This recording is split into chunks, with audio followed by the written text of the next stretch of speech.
Hi everyone, tiny seeds में आपका फिर से स्वागत है। मैं संध्या ठाकुर, आपके बच्चों की मोटिवेटर और टीचर। आज का जो मेरा टॉपिक है वो बहुत ही यूज़फुल और बहुत ही इम्पोर्टेंट है, स्पेशली उन पेरेंट्स के लिए और उन बच्चों के लिए जो बच्चे लिखना नहीं चाहते हैं। तो इसके पीछे क्या रीज़न हो सकते हैं और उन रीज़न से हमें बाहर निकाल के बच्चे को कैसे इंटरेस्ट पैदा करवाना है कि वो लिखना शुरू करे। आज मैं इस वीडियो में सब कुछ कवर करूँगी, इसलिए वीडियो को जो है अंत तक जरूर देखें। चैनल को सब्सक्राइब नहीं किया है तो प्लीज़ चैनल को सब्सक्राइब कर दें, बेल को हिट करना ना भूलें। इससे होगा क्या, मेरी सारी वीडियोज़ की नोटिफिकेशन आप तक जल्द से जल्द पहुँचनी चाहिए।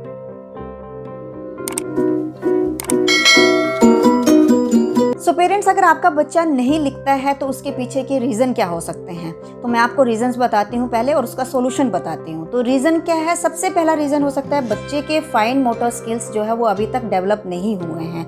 एंड अगर बच्चे के फाइन मोटर स्किल्स डेवलप नहीं हुए हैं तो इट मीन्स दैट वो होल्ड ही नहीं कर सकता है। उसका ये जो पिंसर ग्रिप है वो अभी तक इतना मजबूत नहीं हुआ है जिससे हम इन तीनों फिंगर से लिखते हैं। ये अभी इतना मजबूत नहीं हुआ है कि बच्चा लिखने के लिए रेडी है।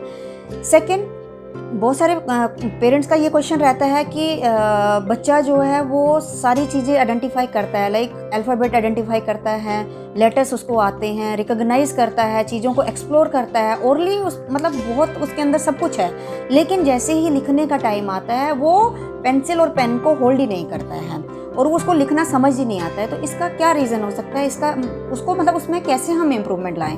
तो इसका सबसे बड़ा रीज़न ये होता है कि बच्चा ओरली बिल्कुल परफेक्ट है बट उसका पिंसर ग्रिप नहीं है। एक तो ये हो सकता है रीज़न। तो ऐसे में आपने क्या करना है कि बच्चा अगर जब स्टार्टिंग में आप दोगे तो आप स्टार्टिंग में उसको पेंसिल से नहीं दोगे। पेंसिल क्या होता है, वुडन की रहती है, बहुत हार्ड होती है, बच्चे का इंटरेस्ट खत्म होता है, बच्चे को पेन होती है, बच्चा नहीं करेगा। तो हम क्रेयॉन से ही उसको लिखवाएंगे। कैसे लिखवाएंगे मैं आगे वीडियो में आपको बताऊंगी। सो आप इनिशियली ऐसे कर सकते हैं कि यहाँ पर आप कॉटन लेके और उस बच्चे को थोड़ा सा प्रैक्टिस करवा सकते हैं, राइट। और सेकंड थिंग ये ऐसा है कि उसको जो एक मेथड होते हैं हमारे पढ़ाई करवाने की, जैसे हम लिखना जब सिखाते हैं तो हमारे पास प्री राइटिंग स्किल्स की बहुत सारी वर्कशीट्स होती हैं। प्री राइटिंग स्किल्स की नॉलेज होना पेरेंट्स को और बच्चों को बहुत ज़रूरी है।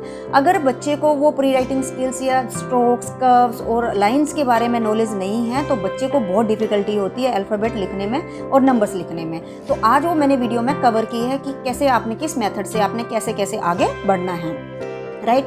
एंड थर्ड सॉलिड रीज़न, बच्चा बहुत स्मार्ट है, बच्चे के फाइन मोटर स्किल्स भी डेवलप हैं और बच्चा जो है ओरली भी सब कुछ करता है और लिखने में भी ऐसा है जब उसका मूड होता है तो वो ए से लेके जेड तक लिख देता है। कई बार वो मैम हमें सरप्राइज़ कर देता है। जैसे कुछ पेरेंट्स बोलते हैं कि मैम वो सरप्राइज़ कर देता है, उसको ऐसा नहीं है कि आता नहीं है, लेकिन वो इंटरेस्ट ही नहीं दिखाता, रेगुलर बेसिस में वो बैठता ही नहीं है। तो ऐसे में आप क्या करें? तो ऐसे में बच्चे के साथ एक्चुअली में क्या होता है कि सबसे बड़ी प्रॉब्लम ये होती है कि ऐसे बच्चे के साथ पक्का उसको आप कुछ ना कुछ ऐसे आश्वासन दे रहे हैं या प्रलोभन दे रहे हैं कि अगर आज आपने ABCD Z तक लिखा तो मैं आपके लिए किंडर जॉय लेके आऊँगी। तो आप उसको किंडर जॉय दे देते हैं। नेक्स्ट डे उसका इंटरेस्ट जो हो वो सिर्फ किंडर जॉय के ऊपर है। अगर वो लिख रहा है तो उसको पता है कि मुझे कोई चीज़ आने वाली है, मेरे लिए कोई टॉय आने वाला है, इसलिए पढ़ रहा है। तो प्लीज़ पेरेंट्स, यहाँ पर मैं आपको एक सजेशन देना चाह रही हूँ कि पढ़ाई हमारी पूरी ज़िंदगी तक चलेगी। बच्चे को पढ़ाई से रिलेटेड आप कोई भी चीज़ जैसे टॉयज़ का या कुछ ऐसे खाने पीने की चीज़ों के साथ उस चीज़ को मत रिलेट कीजिए, बिकॉज आप उसको आदत डालोगे, उसको आदत नहीं है। आपने उसको आदत डाल दी तो वो उसको कंटिन्यूसली करेगा और ऐसा नहीं हो सकता है कि आप उसको डेली बेसिस में जो है वो आप सारी चीज़ें दे सकते हो। तो इन सब चीज़ों को थोड़ा सा अवॉइड कीजिए और यही कारण हो सकता है कि बच्चा आपका इसलिए। और ऐसे बच्चों के लिए क्या करना है आपने? ऐसे बच्चों के लिए जब आप पढ़ाई के लिए बोलते हो, अगर बच्चा नहीं पढ़ रहा है तो क्रिएटिविटी, फन एंड प्ले, ये तीनों चीज़ों के साथ आप बच्चे को पढ़ाओगे। सो पेरेंट्स, जो आज मैं मेथड्स लेके आई हूँ उनके थ्रू ये जो मैंने 3 रीज़न बताए हैं, 3 रीज़न चाहे बच्चे का फाइन मोटर स्किल्स डेवलप नहीं है उसके लिए भी यूज़फुल है, वो भी अगर वो करता है तो उसके फाइन मोटर स्किल्स जो है वो डेवलप होंगे।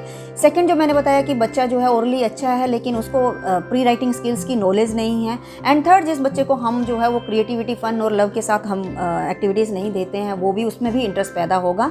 सो पेरेंट्स, अगर आप ये सारे मेथड्स जो है वो फॉलो करेंगे और इसी तरीके से बच्चे को पढ़ाएंगे, इसी तरीके से उसको लिखना सिखाएंगे, तो मैं आपको गारंटी के साथ बोलती हूँ कि आपका बच्चा 1-1.5 महीने में जो है वो बहुत अच्छे से अल्फ़ाबेट्स लिखना शुरू कर देगा और नंबर्स को भी वो लिखना शुरू कर देगा।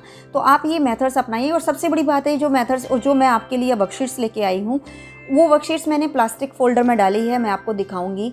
वो आप उसको रीयूज़ कर सकते हैं। मतलब एक बार आपने वर्कशीट बना दी तो डेली बेसिस में आप बच्चे को उसको दे सकते हैं, क्योंकि उसको करने के बाद जो है वो कपड़े से उसको वो साफ़ हो जाता है। वो मैं आपको एक्टिविटी में बताऊंगी, तो आपको ज़्यादा मेहनत करने की ज़रूरत नहीं है, आप बहुत ईजिली इन सब चीज़ों को जो है घर में कर सकते हैं। तो देखते हैं ऐसी कौन सी एक्टिविटीज़ हैं। सो पेरेंट्स, फर्स्ट स्टेप आपका होना चाहिए कि बच्चे को आप स्टार्टिंग में क्रियोन करने के लिए, कलरिंग करने के लिए देंगे। कोई सा भी कलर वो यहाँ से पिक करेगा और बच्चा जैसे भी कर रहा है उसको करने दो, उसको रोकना नहीं है। जो भी वो कलर लेना चाह रहा है, उसको जैसे करना चाह रहा है वो ऐसे करने दो। बस आपको ध्यान देना है कि इनिशियली कुछ बच्चे ऐसे करके कलर करते हैं, तो ऐसे नहीं करवाना है। उस टाइम उनको थोड़ा सा आप गाइड कर दीजिए कि ऐसे वो होल्ड करेगा, और जैसे भी बच्चा जो भी करना चाह रहा है उसको करने दो। तो ये हमारा फर्स्ट स्टेप होना चाहिए कि बच्चे को 2-3 दिन आप ऐसे रैंडम जो है वो कलरिंग के लिए वर्कशीट्स दो। सेकंड स्टेप जो है, देखो मैंने ऐसे कुछ कटआउट बनाए हैं, तो बच्चे को ऐसे कटआउट बनाने से क्या होता है, उसको अंदर अंदर ही कलर करने में इजी होता है, बाहर निकलने की उसको टेंशन नहीं रहती है। तो ऐसे फिर आप उसका जो कलरिंग का जो इंटरेस्ट है वो डेवलप कर सकते हैं। उसको बोलो कि सर्कल के अंदर ही वो ऐसे, इसको हो सकता है तो उसको चिपका दो और बच्चा इसको फटाफट ऐसे कलर करेगा। तो इस तरीके से देखो मैंने ये स्क्वायर बनाया है, तो स्क्वायर के अंदर वो कलर करेगा।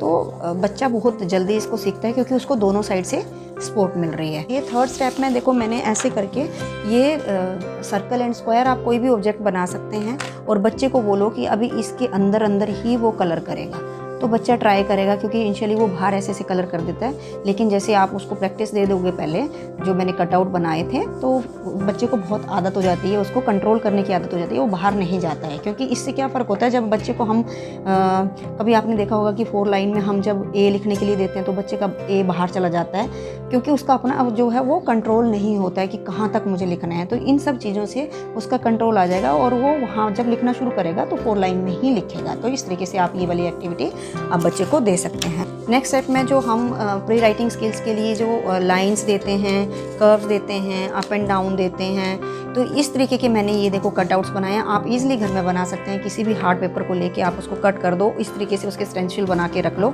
और बच्चे को बहुत ईजी होता है। दोनों साइड से जब सपोर्ट मिलता है तो बच्चा देखो इस तरीके से देखो ये बना देगा। उसको बोलो कि स्टैंडिंग लाइन ऐसे रखो और उसको बोलो स्टैंडिंग लाइन, तो वो समझ आएगा उसको कि ये स्टैंडिंग लाइन है। फिर इस तरीके से आप इसको रख दो, फिर वो स्टैंडिंग लाइन से स्लिपिंग लाइन है, फिर उसके बाद आप उसको स्लैंटिंग लाइन दे सकते हो। तो ये स्लैंटिंग लाइन है, इसको थोड़ा सा तिरछा ऐसे लगा दो, ये स्लैंटिंग लाइन है। तो बच्चा बहुत जल्दी इन सब चीज़ों को सीखता है। फिर उसके बाद उसको बोलो कि देखो कर्व है, दोनों साइड से इसको सपोर्ट मिल रहा है, बहुत ईजिली वो कर्व्स बनाएगा। उसके बाद उसको बोलो कि इस तरीके से आप ये वाला दे दो उसको, और उसको बोलो कि ऐसे नीचे जाएगा डाउन, फिर आप डाउन, आप दोनों साइड से देखो उसको सपोर्ट मिल रहा है। तो बहुत ईजिली और एंजॉय करता है इन सब एक्टिविटीज़ को, तो बहुत जल्दी वो है वो इन सब चीज़ों को सीखता है। और पेरेंट्स नेक्स्ट स्टेप जो है वो है, मैंने जो ऐसे आपको बताया था कि मैंने वर्कशीट्स ऐसे बना रखी है, ये प्लास्टिक फोल्डर में डाल दी है, जिसको आप रीयूज़ कर सकते हैं। तो इसको रीयूज़ कैसे करना है, आप इस तरीके के स्केच पेन ले सकते हो। ये स्केच पेन जो है मोटेबल स्केच पेन आते हैं, या आप क्रेयॉन से भी कर सकते हो। इससे क्या होता है कि इसको बाद में हम बहुत ईजिली इरेज कर सकते हैं। तो जो एक्टिविटीज़ हमने दोनों साइड से उनको सपोर्ट मिला था बच्चों को, और कर्व्स बनाए थे उन्होंने, स्लैंटिंग लाइन बनाई थी, इस तरीके से मैंने वर्कशीट में बना दिया है। यहाँ से अभी वो इंडिविजुअल एक साइड से उनको सपोर्ट नहीं मिल रही है, एक साइड से करेंगे तो बच्चे बहुत एंजॉय करते हैं और ट्राई करते हैं कि वो अच्छे से इसको ड्रॉ करें। और उसके बाद मैं आपको ये बताना चाहूँगी कि इसको हमने गीले कपड़े से ये बहुत ईजिली जो है वो साफ़ हो जाता है। आप यहाँ पर देख सकते हैं इस तरीके से। तो इसको आप बार बार जो है वो डेली यूज़ में 10 से 15 दिन, 20 दिन, महीना, 2 महीने आप इसको यूज़ कर सकते हैं, जब तक बच्चा आपका परफेक्ट नहीं होता है। तो इसी तरीके का देखो ये मैंने ये वाला कर्व बनाया, तो बच्चा इसको भी ऐसे करेगा, ठीक है। फिर इस तरीके से देखो ये हमारा स्टैंडिंग लाइन, ये स्लीपिंग लाइन। तो इस तरीके से आप बच्चे को इन एक्टिविटीज़ को बहुत ईजिली जो है एक बार बनाने के बाद बार बार आप दे सकते हो। ऐसे कुछ मैंने पिक्चर्स कटआउट किया है, मैंने कोई ड्रॉ नहीं किया है। तो आप भी कोई भी पिक्चर ड्रॉ मतलब कटआउट करो और इस तरीके से उसको लगा दीजिए, और थोड़ा सा स्टोरी टेलिंग में आप बच्चों को दीजिए, थोड़ा सा उनके अंदर एक्साइटमेंट होनी चाहिए कि ये जो हमने डॉट्स बनाए हुए हैं ना, हम स्टैंडिंग लाइन बनाएंगे। तो ये देखिए ये फ्रूट्स हैं, तो फ्रूट्स पता है किससे जैम जो है वो किससे बनता है, वो फ्रूट से बनता है। तो चलो ये सारे फ्रूट्स को लेके चलते हैं और जैम के डब्बे में डाल देते हैं और हम जैम बना देते हैं। इस तरीके से एंट को पता है आपको एप्पल खाना बहुत पसंद है, और बच्चे को इस तरीके से उसको डॉट से मिलाते हुए एप्पल की तरफ जो है वो एंट को ले जाएगा। इसी तरीके से बैट को बॉल की, इस तरीके से आप ये एक्टिविटी दे सकते हैं। और सिमिलर जो है वो आप स्लीपिंग लाइन के लिए भी देखो, बटरफ्लाई को फ्लावर बहुत पसंद है, वो फ्लावर में रहती है, बैट को जो है वो बॉल के साथ खेला जाता है। कैट एंड रैट जो है दोनों फ्रेंड्स हैं और एक दूसरे को पकड़ रहे हैं। तो ये मम्मा डक है, इसको चलो डकलिंग के पास, इसके बेबी के पास ले जाते हैं। तो इस तरीके की आप स्टोरीज़ जो है वो बच्चों को दे सकते हैं। अल्फ़ाबेट से भी आप रिलेट कर सकते हो कि देखो ये मम्मा ए है, बेबी ए है, मम्मा ए को बेबी ए के पास ले जाओ। मैंने स्लीपिंग लाइन्स और ये स्टैंडिंग लाइन्स की छोटी छोटी वर्कशीट्स बनाई हैं। आप इस तरीके से वर्कशीट्स बनाइए और बच्चे को बोलो कि ज्वाइन कीजिए। इसकी प्रैक्टिस पेरेंट्स बहुत ज़्यादा होनी चाहिए। अगर आप डेली यूज़ में जो है इन सारी प्रैक्टिस को जो है 1 महीना करते हैं तो बच्चे का बहुत अच्छा ग्रिप हो जाएगा, बहुत उसका ये जो पिंसर ग्रिप है वो डेवलप हो जाएगा। सो आपके लिए भी इजी होगा और बच्चे को भी कहीं डिफ़िकल्टी नहीं आएगी। तो इस तरीके से ये हो गया। अब इसको थोड़ा सा मैंने डिफ़िकल्टी लेवल की तरफ मैं इसको लेके गई हूँ। तो मैंने खाली डॉट्स लगाए हैं। तो बच्चा पहले डॉट्स को डॉट्स से मिलाएगा तो उसका जो डिस्टेंस है वो थोड़ा कम है। फिर उसके बाद मैंने उसको बढ़ाया है ऐसे करके। तो आप उसका डिफ़िकल्टी लेवल इसी तरीके से बढ़ाते जाओगे ताकि उसका जो लाइन खींचने का कंट्रोल है वो ऊपर नीचे आ सके। इस तरीके से कहीं छोटा डाल दिया, कहीं बड़ा डाल दिया, इस तरीके से बच्चा करेगा। सेम जो है वो स्लीपिंग लाइन में भी। सो बच्चा इन सब चीज़ों से वो पर्टिकुलर एरिया में कहाँ उसको कंट्रोल करना है ये सब चीज़ें सीखता है। जब लाइंस की नॉलेज उसके पास हो जाती है उसके बाद हम कर्व्स की ओर चलते हैं। कर्व्स थोड़ा सा डिफ़िकल्ट रहते हैं बच्चों को लिए।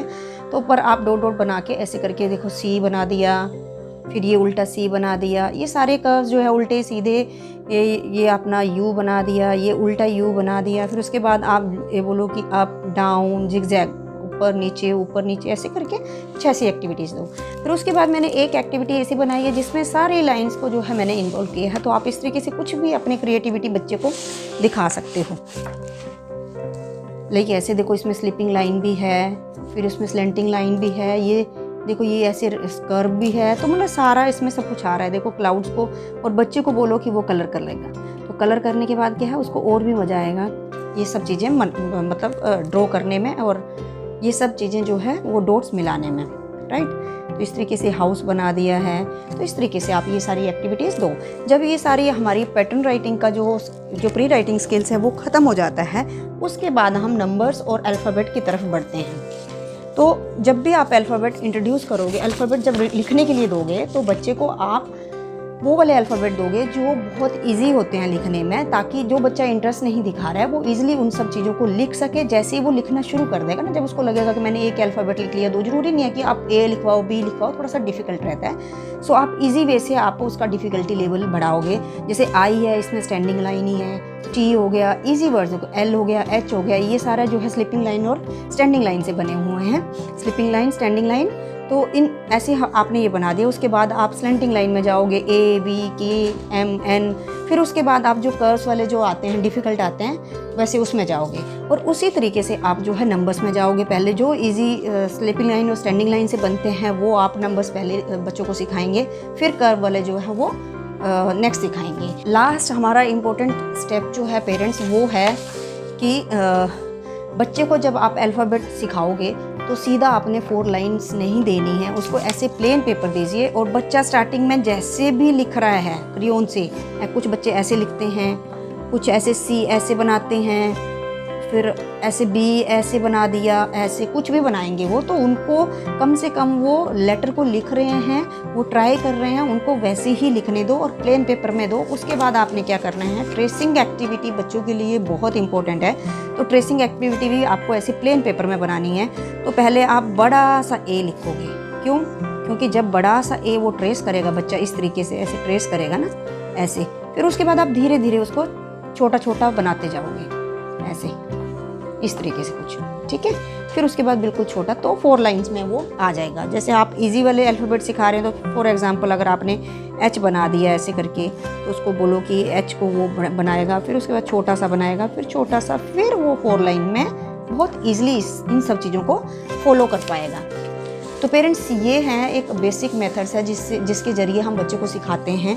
और यही मेथड्स होना चाहिए जब बच्चा सीखना शुरू करता है। डायरेक्ट प्लीज़ उसको 4 लाइन में और डायरेक्ट ABC लिखने के लिए मत दीजिए। अगर आपको ये सारे मेथड्स पसंद आए हो तो प्लीज़ कमेंट बॉक्स में ज़रूर कमेंट कीजिए and please keep sharing my videos. Thank you so much, see you soon.